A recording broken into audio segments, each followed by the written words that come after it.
Yang kita buat tu benar-benar melekat di hati ayah dan ibu kita. Dan sudah pastilah ibu tahu, ayah kita tahu macam mana nak suruh dia ni seronok. Maka dia ajar kita. Dia ajar kita sebagai anak ni cara nak suruh dia suka. Antaranya ialah kalau aku cakap kamu kena dengar. Maka setiap kali mak kita beritahu kita patuh. Itulah keseronokan mak kita.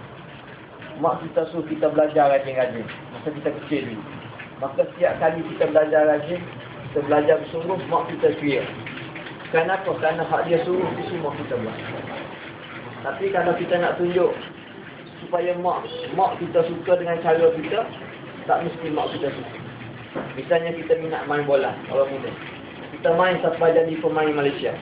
Mak tak seronok pun kita jadi pemain. Walaupun kita niat supaya kita ni jadi jago, supaya tersuruh di seluruh Malaysia, aku anak mak ni jago. Bola sepak, jago ikan dan sebagainya.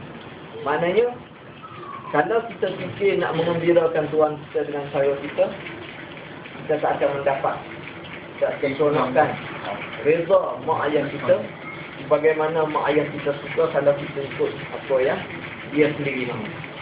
Begitulah tuan-tuan semua, contoh mudah untuk kita gambarkan kita dengan Allah Subhanahu Wa Taala.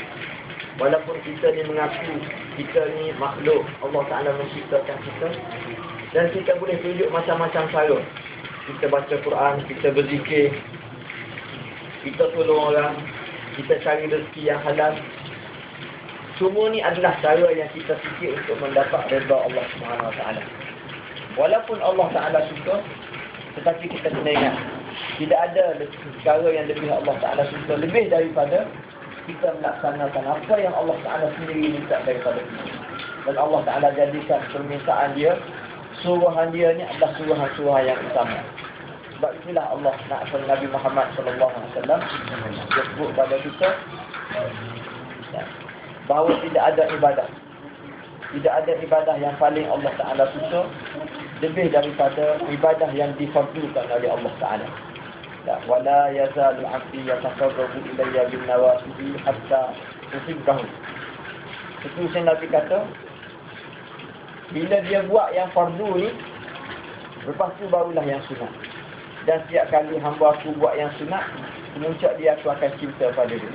Tapi tidak ada ibadah yang paling aku suka lebih daripada ibadah yang aku fardukan, iaitu dia mengucap 2 kalimah syahadat, dia sembahyang 5 waktu, dia berpuasa di bulan Ramadan, dia bayar zakat, dan akhir sekali dia buat haji.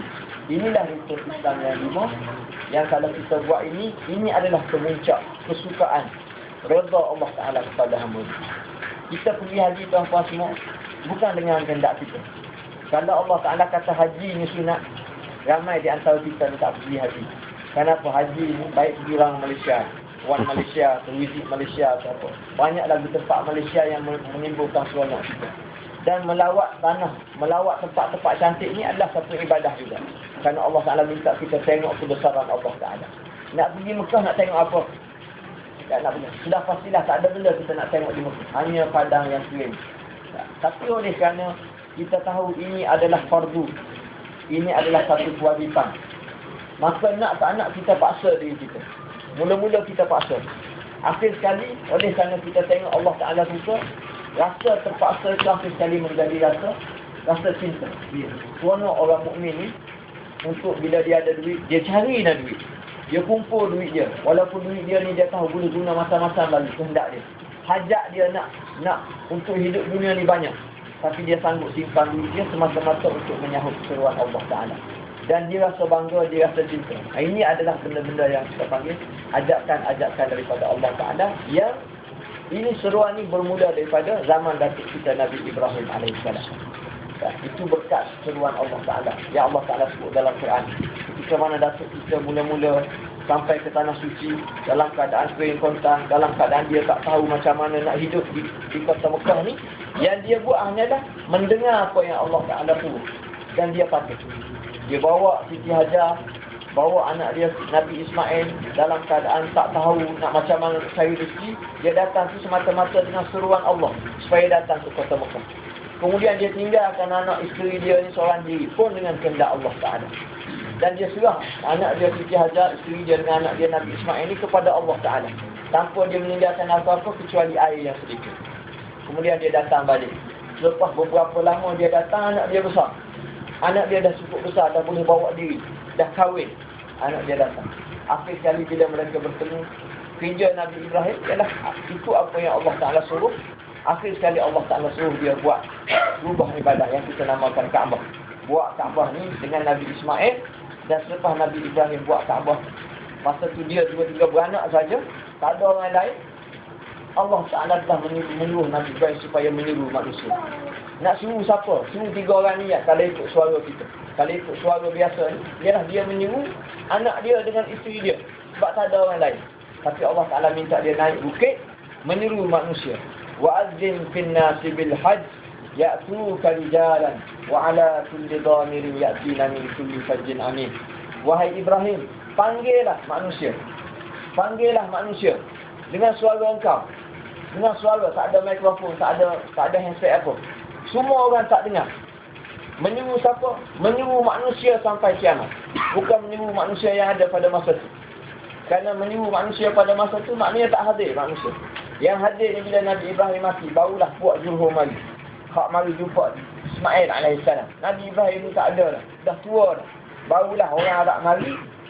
Kebetulan lalu kawasan tu. Kemudian akhir sekali oleh kerana ada air Zamzam, mari tumpah dulu. Maknanya kalau nak kira seruan Nabi Ibrahim untuk manusia pada masa tu, tak ramai manusia yang mari. Tetapi suara Nabi Ibrahim sampai semua Allah Ta'ala bawa.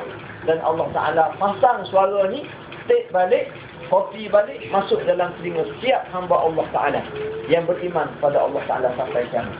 Dan suara ni dibawa oleh Rasulullah SAW melalui kitab Al-Quran Al-Karim. Seruan Nabi Ibrahim akhir sekali Allah Ta'ala kata telah ada. Walaupun Nabi Ibrahim sebut 5,000 tahun lepas, kalau ikut sejarahnya, Nabi Ibrahim ni lebih kurang 4,000 tahun lepas. Walaupun Nabi Ibrahim mengeluarkan suara dia 4,000 tahun, tetapi sudah